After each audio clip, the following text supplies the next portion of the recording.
দেখো প্রশ্নটিতে বলছে যে প্রথম 9টি মৌলিক সংখ্যার গড় হবে কোনটি? 4টে অপশন দেওয়া আছে, তোমরা দেখতে পাচ্ছ। অপশন নাম্বার এতে দেওয়া আছে 9, অপশন নাম্বার বিতে 11, অপশন নাম্বার সিতে দেওয়া আছে 11 পূর্ণ 1-এর 9 এবং অপশন নাম্বার ডিতে দেওয়া আছে 11 পূর্ণ 2-এর 9। তো প্রথম 9টি মৌলিক সংখ্যার গড় কত? তো প্রথম 9টি মৌলিক সংখ্যা, দেখো 1 কিন্তু কোনো মৌলিক সংখ্যা নয়, তাহলে মৌলিক সংখ্যা শুরু হচ্ছে কত থেকে? না, মৌলিক সংখ্যা শুরু হচ্ছে 2 থেকে, ঠিক আছে।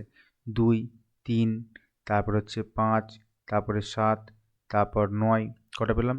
4টে, একে 5টা।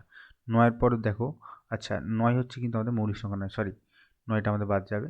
2, 3, 5, 7, 8 হবে না, 9 হবে না, 11 হবে এরপর, 13 হবে, 14, 15 হবে না, এরপর আমাদের 17 হচ্ছে মৌলিক সংখ্যা হচ্ছে, এবং 18, 19 হচ্ছে মৌলিক সংখ্যা। তো আমাদের এখানে কটা হচ্ছে? 1টা, 2টো, 3টে, 4টে, 5টা, 6টা, 7টা, 8টা, এবং আর একটা আমাদের দরকার, 20 হবে না, 21 হবে না, 22 হবে না, 23 হবে।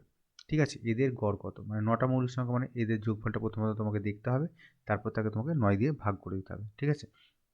তো আমরা এখানে যদি হিসাব করি, তাহলে 3 আর 2 5, 5 5 10, 7 7 17, 17 এবং 11 নিলে আমরা পাচ্ছি 28, 28 এবং 13 আমরা নিলে যদি আমরা যোগ করি, তাহলে আমরা কত পাচ্ছি? 28 আর 2 30, মানে 31, 41, 41 এবং এখানে থাকছে দেখো 17, 19 এবং 23, ঠিক আছে। 17 এবং 23-এ আমরা নিলে কত পাচ্ছি? দেখো এখানে আমরা এখন পর্যন্ত আমরা পেয়েছি এখানে 41, এবং 17 আর 23-এ নিলে আমরা পাই 40, ঠিক আছে। তো 40, 41 এবং 19 এই তিনটে রাশি যদি আমরা যোগ করি, তাহলে কত আমরা পাচ্ছি? দেখো 41, 40 এবং হচ্ছে 19, যোগ করে নাও।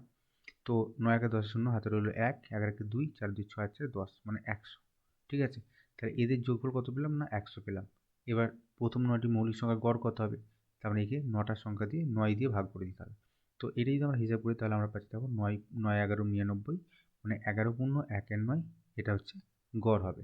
তো তাহলে সঠিক উত্তর হয়ে গেল অপশন নাম্বার সি, 11 পূর্ণ 1-এর 9, অপশন নাম্বার সি। আশা করছি তোমরা বুঝতে পেরেছো।